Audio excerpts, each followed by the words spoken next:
Los restos fueron localizados en matorrales, como dije, en un área que no estaba a la vista del público ni cerca de ningún camino peatonal. Y creo que son los restos de Julian Story. La policía ha confirmado un gran avance en el horrible caso que involucra a la exestrella de reality televisión Tamika Chesser, quien una vez fue conocida por su encanto en pantalla. Ahora se le acusa no solo de asesinar a su novio, Julian Story, sino también de decapitarlo. Este impactante descubrimiento está dando vuelta al caso y vamos a hablar con un comandante de policía retirado para averiguar cómo esta nueva evidencia podría hacer o deshacer esta investigación. Bienvenidos a Sidebar de Law and Crime. Soy Jesse Weber. De acuerdo, nos adentramos en la impactante transformación de un ex concursante de reality televisión en un presunto asesino.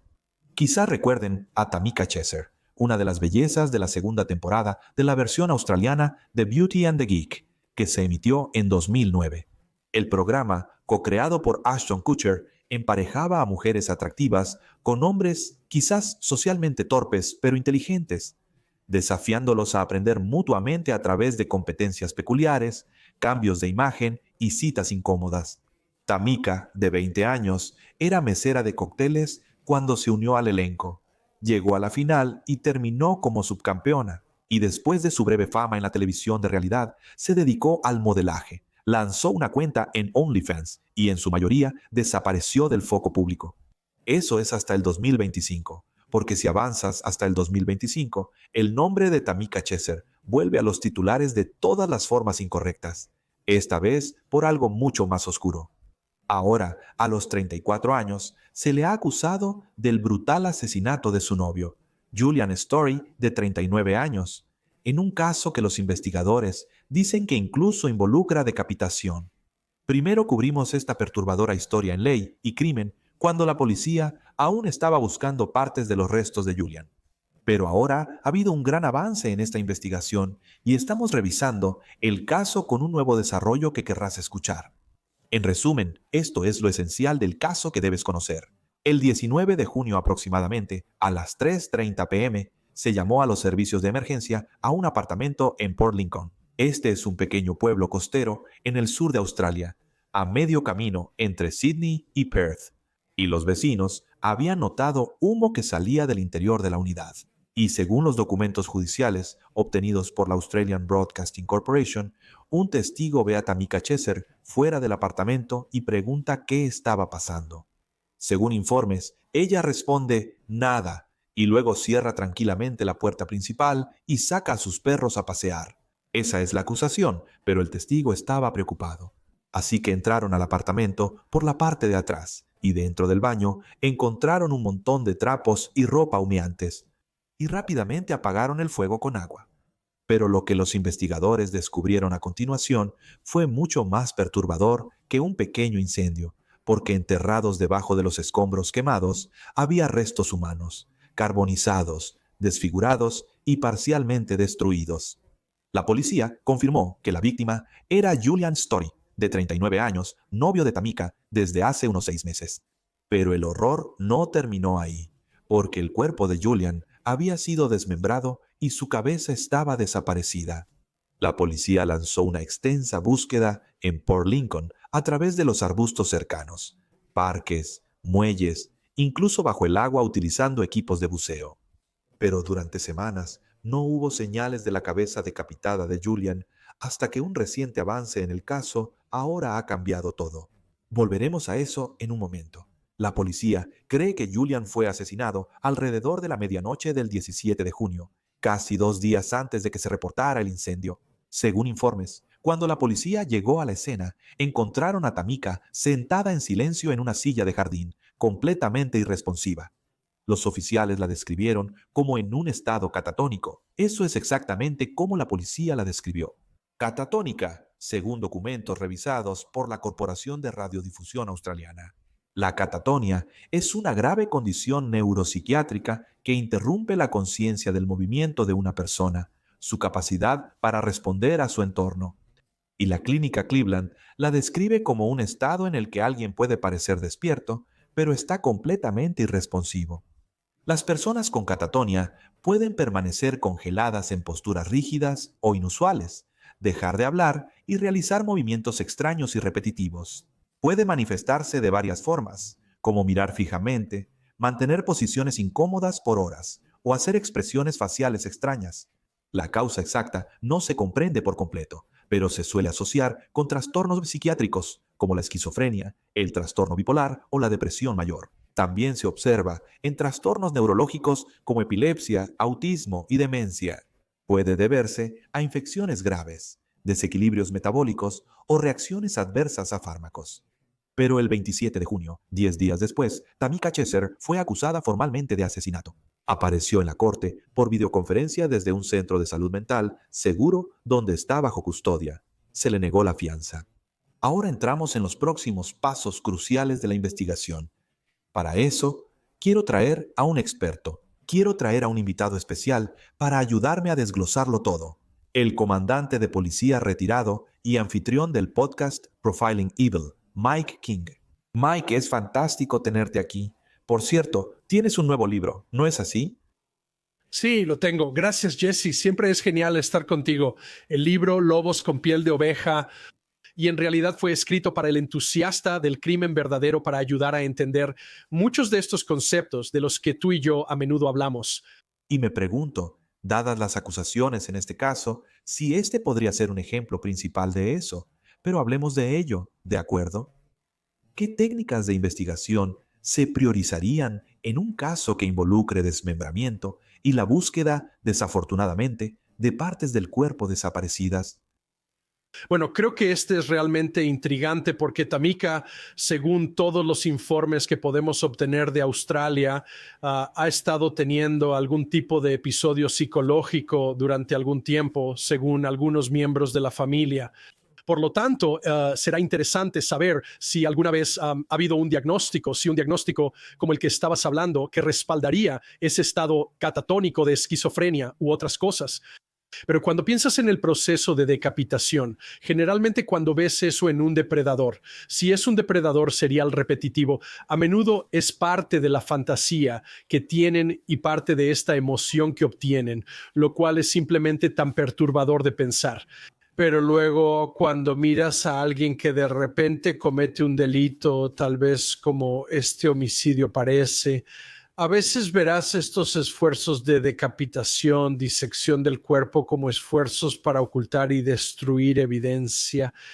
Y realmente está empezando a ser más interesante a medida que aprendemos más sobre dónde se recuperó la cabeza. Y como sabes, he pasado mucho tiempo en Australia examinando casos de homicidio. Conozco esa área.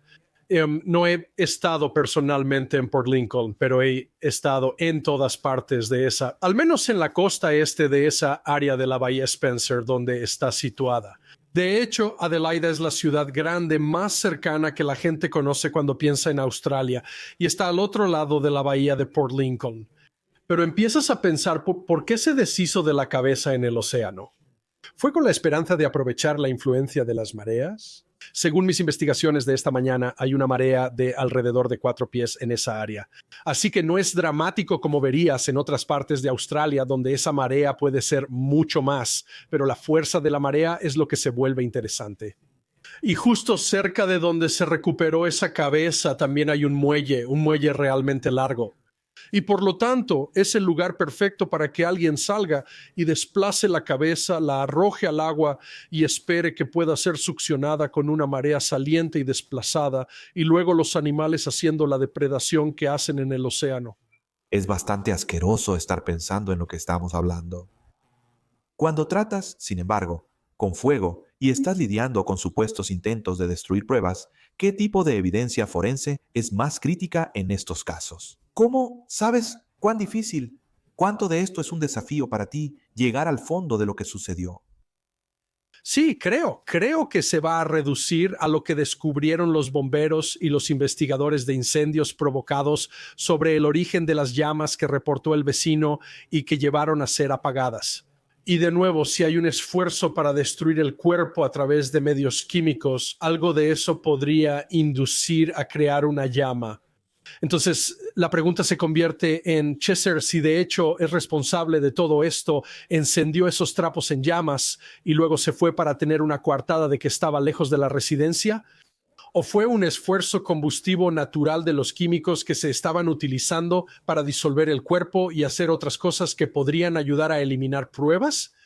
Así que tenemos que mantener un plano equilibrado aquí mientras esperamos que salga la información que podría darnos una mejor idea de si fue un evento planeado. Voy a quemar este apartamento y espero destruir el cuerpo y cualquier evidencia que pueda haber allí, lo cual se vuelve un poco extraño de por qué tomarías y decapitarías la cabeza y te la llevarías contigo, porque ¿por qué ese mismo fuego no destruiría la cabeza? ¿O fue simplemente accidental que las llamas surgieran de los químicos y había un plan a largo plazo para salir todos los días a pasear con los perros y destruir y deshacerse de otra parte del cuerpo?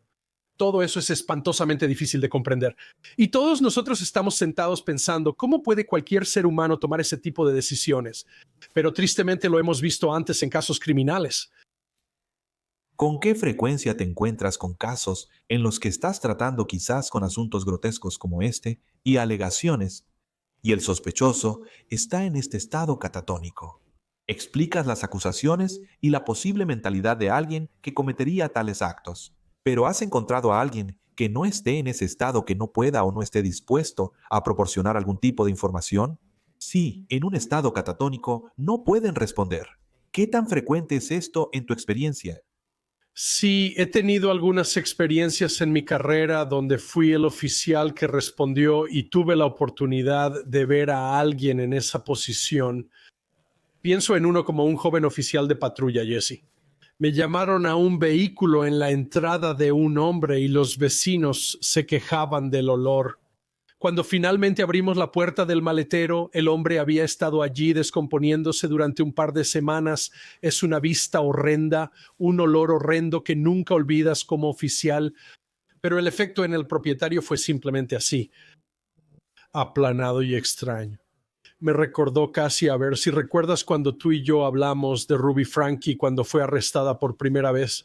Y ella simplemente mira pasivamente a los policías con cada pregunta, pasando de pregunta en pregunta sin responder y luego diciendo planamente, creo que debería tener un abogado. Esto parece más extraño que eso, pero es la misma personalidad. Y desde este macabro descubrimiento, la policía ha estado trabajando para reconstruir los movimientos de Tamika en los días previos al asesinato, porque ella no conduce y los investigadores creen que pudo haber viajado a pie para deshacerse de las pruebas, y publicaron imágenes de circuito cerrado de televisión que la muestran paseando a sus perros durante esa ventana crítica, con la esperanza de que alguien en la comunidad la reconozca o recuerde haber visto algo inusual. El 23 de julio, los oficiales que estaban buscando en un área cercana descubrieron varios artículos desechados. Una camiseta de Elvis Presley, una botella de bebida, una pulsera, todos parcialmente ocultos en esta maleza. Y según el superintendente, Darian Filkel, estos artículos han sido enviados para pruebas forenses, incluyendo análisis de ácido desoxirribonucleico y la camiseta de Elvis. Ese detalle especialmente podría ser importante porque tanto Tamika como Julian eran aparentemente conocidos fanáticos de Elvis, de nuevo añadiendo posible importancia a este hallazgo. Pero a pesar de semanas de búsqueda e incluso algunos descubrimientos prometedores, la pista parecía enfriarse. El 24 de julio, más de un mes luego del hallazgo inicial de los restos de Julian, la policía canceló oficialmente su búsqueda. Y el superintendente le dijo a los reporteros que los investigadores habían, citando, agotado todas las áreas de interés y no tenían más pistas sobre la cabeza desaparecida u otras posibles evidencias. Fue un giro sombrío en un caso perturbador. Pero una semana después, el 30 de julio, todo cambió. Llegaremos allí y hablaremos de eso, como mencionó Mike. Pero Mike, de vuelta a ti. ¿Qué tan crítico es rastrear el movimiento de un sospechoso como estar a pie en este caso para construir una línea de tiempo para recopilar más pruebas? Bueno, absolutamente importante, como estamos empezando a ver a partir del rastro digital, que probablemente aprenderemos más sobre cuando la policía comienza a procesar cuando esto realmente va a juicio, si alguna vez lo hace. Pero creo que entonces veremos información del teléfono celular que mostrará que Chesser está saliendo de la casa. podemos ver el hecho de que a través de algunas imágenes de circuito cerrado de televisión que ya se han capturado, ella está paseando a esos 3 perros. En un momento ella tiene una bolsa en su mano y su bolso.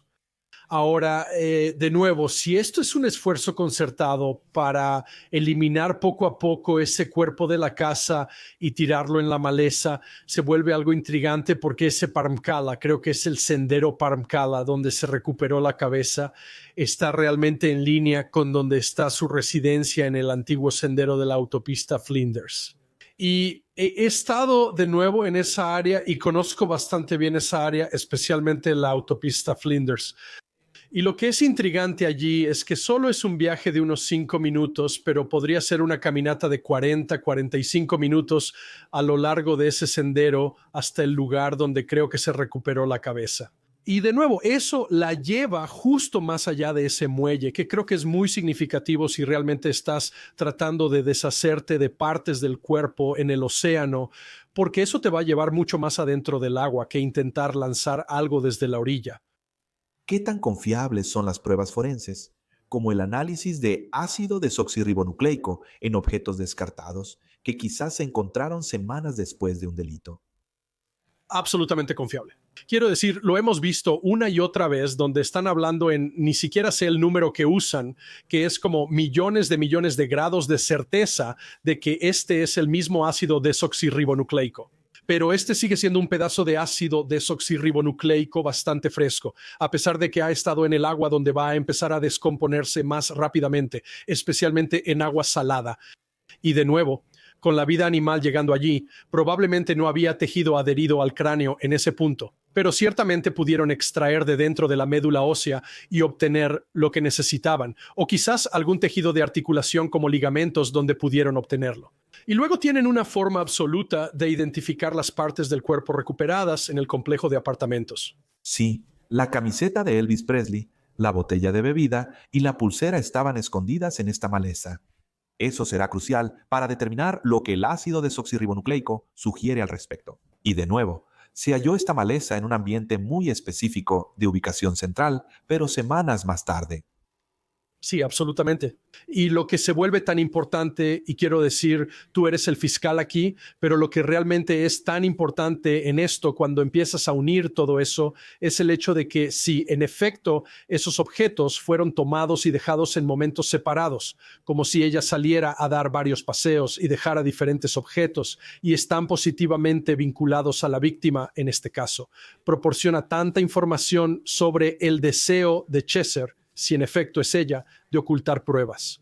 Y la gente podría decir, y creo que todos están diciendo, bueno, ella seguramente afirmará que estaba mentalmente enferma durante el tiempo de esto, pero aquí es donde el comportamiento se vuelve tan importante, porque aunque ella pueda estar mentalmente enferma, esto claramente muestra que ella entendió que lo que hizo estaba mal y está tratando de salirse con la suya desplazando pruebas. Y creo que eso es mucho más poderoso que simplemente la afirmación de que ella podría estar mentalmente enferma. Así que el 30 de julio, durante una conferencia de prensa, el superintendente hizo este gran anuncio. La policía ha recibido información de un miembro del público en Port Lincoln que había localizado en una zona de matorrales lo que parecía ser un cráneo humano. Los restos fueron localizados en el matorral, como dije, en un área que no estaba a la vista del público ni cerca de ningún camino peatonal. Esta área no había sido previamente registrada por la policía y no era un área de interés para la policía con la información que teníamos en ese momento. Las investigaciones preliminares y las llamadas al Centro de Ciencias Forenses han proporcionado información que indica que los restos son probablemente humanos. Y creo que son los restos de Julian Story. Sin embargo, para confirmar esto, esos restos van a ser sometidos a más pruebas forenses y científicas en los próximos días. Esos restos actualmente permanecen en Port Lincoln y los devolveremos a Adelaide para que se pueda realizar la prueba forense. Los restos permanecen en Port Lincoln. Serán devueltos a Adelaide para realizar la prueba forense. Ahora, durante esa misma conferencia de prensa, el superintendente compartió mapas con los medios mostrando exactamente dónde se había encontrado ese cráneo y dónde la policía ahora estaría enfocando sus esfuerzos renovados. Quiero mostrar en el mapa cuál es ahora nuestra área de interés y concentración donde la búsqueda. Así que a la vuelta de la esquina está el municipio de Port Lincoln. Ahora verás que en algún lugar donde están esas 3 líneas es donde decimos que se han localizado los restos. La marina de Port Lincoln está más o menos fuera del mapa, hacia la parte inferior de Haumar Street, aquí Speedway Road, allá. Puedes ver que es una zona bastante grande de matorrales y bosques que va a llevar un poco de tiempo recorrer. Esa área necesita ser buscada ahora de manera metódica para cualquier otra evidencia que pueda estar allí, aparte de lo que creen que son los restos de Julian. Así que solo un mapa más amplio de dónde está en términos de la ubicación, así que está en esa área. Y como dije, esa no es un área que había sido previamente buscada por la policía y no estaba en nuestra área de búsqueda. Ahora, el hombre que descubrió el cráneo, Tyson McCallum, habló con Nine News sobre el momento en que hizo el escalofriante hallazgo. Y él estaba paseando a su perro cuando el perro de repente se desvió del camino. McCallum siguió, y fue entonces cuando se encontró con este sitio altamente inquietante.